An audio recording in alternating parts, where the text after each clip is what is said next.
Everyone has a story they've never said out loud. These are the ones they finally told me. This one came from a man I met about a year ago. He was in his late 30s, married, 2 kids of his own now. He told me he had never told anyone what happened to him. Not his wife, not his therapist, not anyone. He told me the first thing he remembers is the ceiling. Not the basement, not what was down there, just the ceiling of my grandparents' living room. That stippled white paint they used to spray on everything back then. I was staring up at it, and I couldn't figure out how I'd gotten there. My grandmother was sitting on the edge of the couch holding my hand. She was saying my name the way you say it to somebody you're trying to pull out of deep water. Real slow, real careful. Like, if she said it wrong, I'd slip back under. And I couldn't tell her what had happened, because I didn't know yet. I wouldn't know for another 22 years. This is the story I've never told anybody. Not my wife, not my therapist, not the handful of people who've asked me over the years why I won't go down into a basement alone. It's the story of a door. And the thing behind it that knew my grandmother's voice.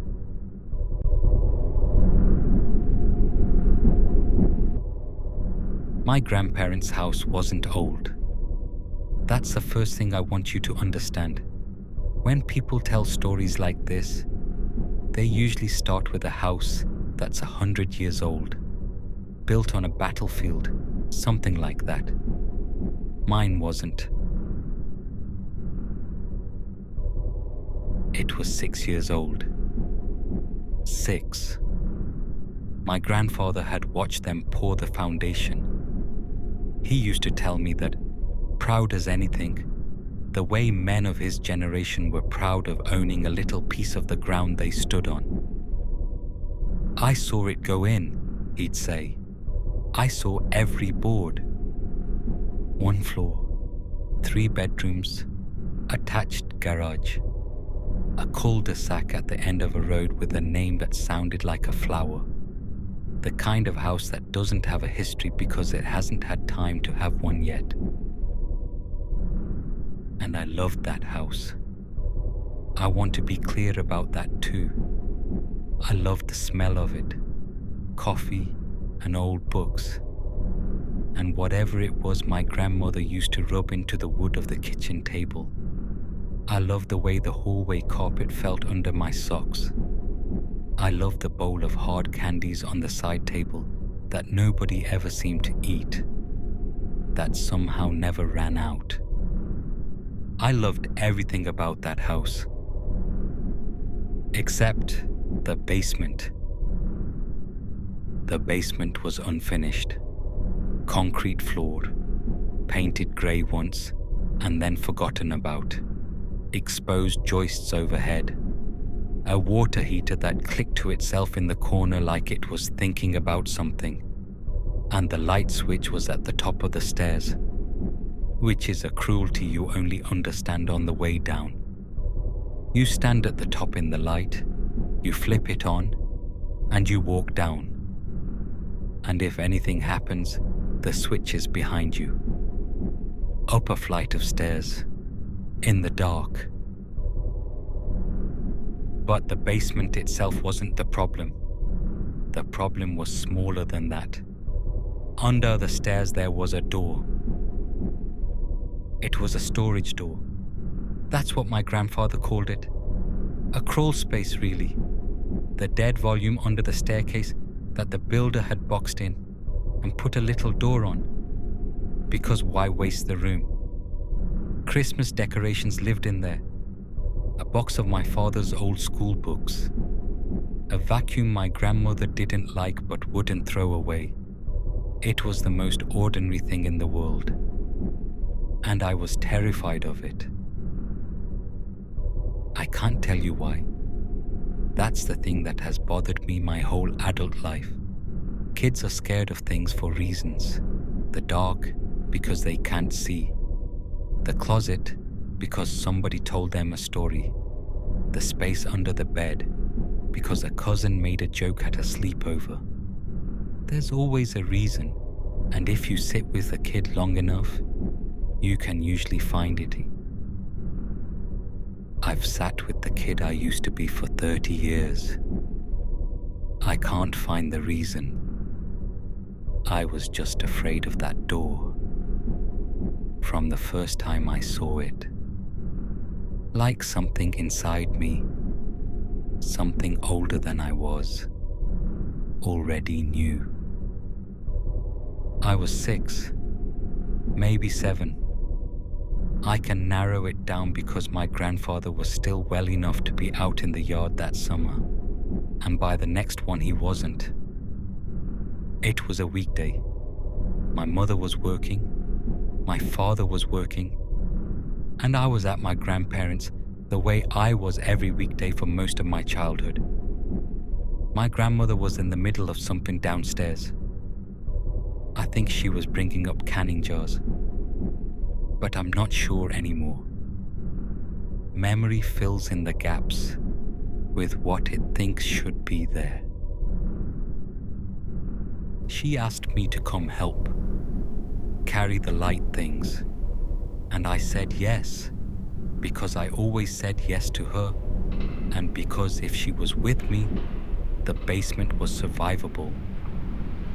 We were down there maybe 2 minutes when the doorbell rang. I remember her looking up at the ceiling. That little flicker of irritation adults get when they're interrupted. She wiped her hands on her apron. She wore an apron even when she wasn't cooking. I don't know why. And she looked at me. She knew. That's what I want you to understand. She knew how I felt about being down there alone. She'd known since I was 4. And she stood there for a second, weighing it. Then she said, "I'll be right back. 30 seconds. Don't move." And I nodded, because I was a good kid, because I wanted her to think I was brave. I have thought about that nod 1,000 times. She went up the stairs. I heard the door at the top open and close.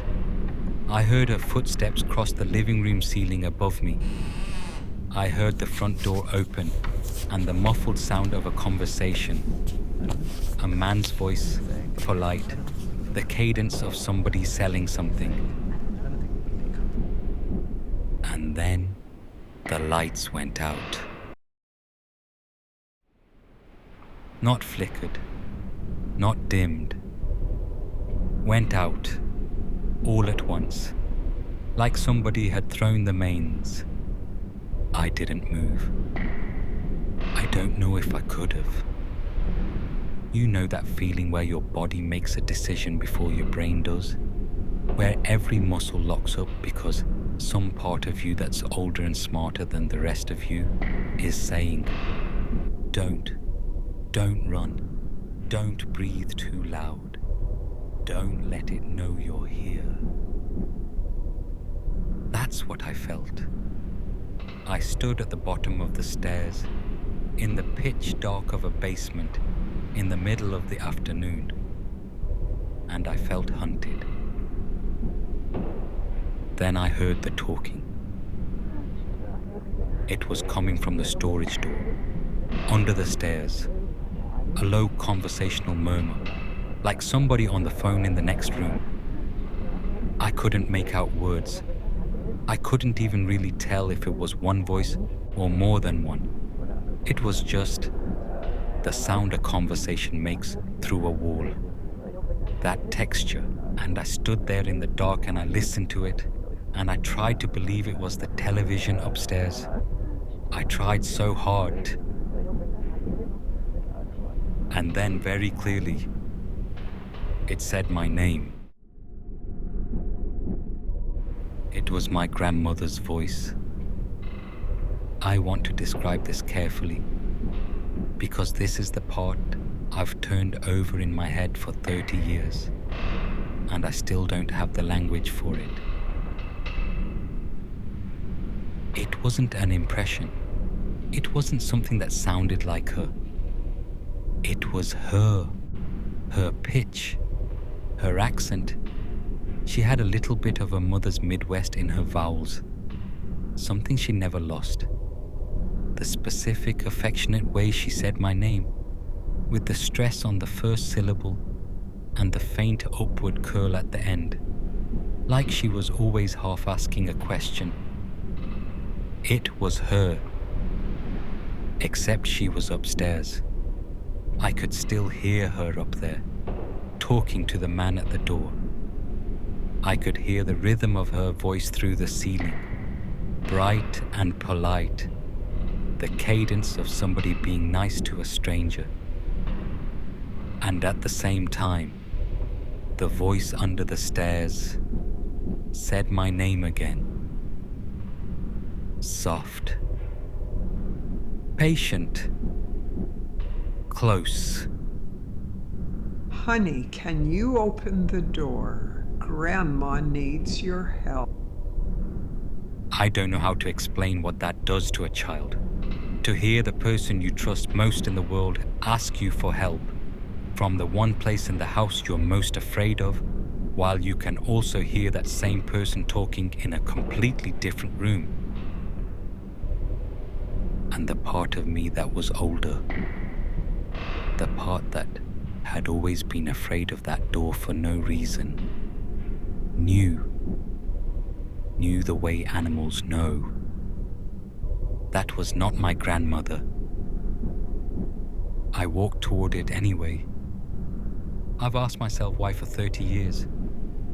I was a curious kid, sure. I was obedient, and the voice was telling me to be helpful. But I don't think it was either of those things. I think, and this is the part that still keeps me up, I think it was calling me. The way the tide calls. You don't decide to walk into the ocean. You're just suddenly in it.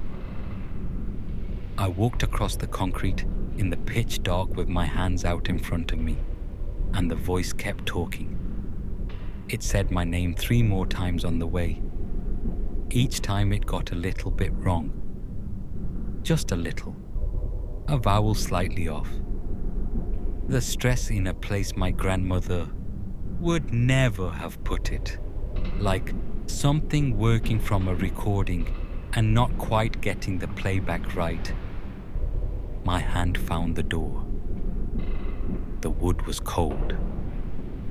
Colder than it should have been. Colder than the concrete floor. Colder than anything in that basement had a right to be. I found the latch, and I stopped.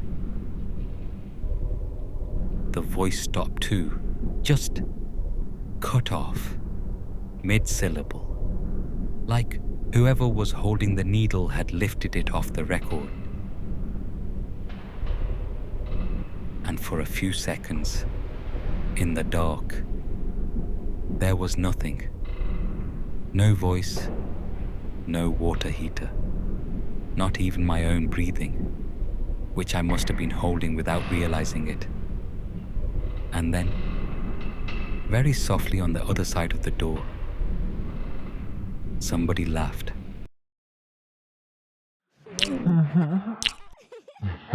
It was not my grandmother's laugh. It was nobody's laugh. It was the shape a laugh makes, the outline of one, like somebody who had heard laughter described to them once and was trying it out for the first time. The lights came back on, not all at once. The basement lit up first, a dull fluorescent buzz, that cold blue-white you get from cheap tubes. And then, a second later, like something following me in, the little bulb inside the storage space flickered awake. And I could see There was nothing alive in there. I want to say that first, because I know where your mind is going. There was no figure, no eyes, nothing crouched in the corner. The storage space was just what it had always been. Low ceiling, plywood floor, cardboard boxes stacked too deep, the old vacuum with its frayed cord. There was just one thing that shouldn't have been there. It was propped against the back wall, angled toward the door like somebody had set it up to be seen. A framed picture, maybe 16 inches by 20, oil paint on canvas, in an old brown wooden frame with chipped gilt along the edges. It was a portrait of a woman, young, maybe 20, sitting in a high-backed chair with her hands folded in her lap. She had dark hair pinned up the way women used to wear it, and a dress with a high lace collar. And she was looking straight out of the painting with an expression I can only describe as patient, like she had been waiting. I knew that painting. That's the thing. I knew it instantly, the way you know a song from the first note. It used to hang in my grandmother's hallway. It was her great-grandmother, a woman my grandmother would never talk about. I'd asked once, when I was 4, and she had looked at me with such sharp and sudden grief that I had never asked again. The painting had hung in the hallway of her old house, before this one. The house she'd lived in before my grandfather built this place. And I knew where that painting was supposed to be, because my grandmother had told me the one time it came up. She had told me with a kind of flat finality that I had never heard in her voice before or since. I burned it. Before we moved, I stood in the yard and I watched it burn down to the frame, and then I burned the frame too. I was looking at the painting she had burned, whole, clean, the gilt unblackened, the canvas uncharred, the woman in the chair, looking out at me with that patient face. I don't remember screaming. I'm told I did. I'm told. My grandmother came down the stairs 2 at a time, faster than a woman her age had any business moving, and she found me on the concrete at the foot of the stairs, curled up, the storage door hanging open behind me. She didn't look in the storage space. That's what she told me later, when I was old enough to ask. She didn't even glance at it. She picked me up and she carried me up the stairs, and she did not look back. And when I woke up on the couch, staring at that stippled ceiling, and she was saying my name, the storage door downstairs was closed, and it stayed closed. Every time I visited, for the next 11 years, until my grandfather died and she sold the house, I never saw inside it again. Here's where most stories end, with the adult looking back and saying, maybe it was a dream, maybe I hit my head, maybe my 6-year-old brain took a real thing, a flickering light, a vivid memory of a painting, and stitched them together into something that never happened. I want to tell you that's what I believed. For a long time, it is what I believed. You have to keep living. You can't carry a thing like that with you every day. My grandmother died 4 years ago. I was with her at the end. She was clear right up until the last week. Clearer, actually, than she'd been in years. People do that sometimes, I'm told. A kind of final brightening before the light goes. He told me this part was the hardest to say out loud. He had to stop. We sat in silence for a while before he could continue.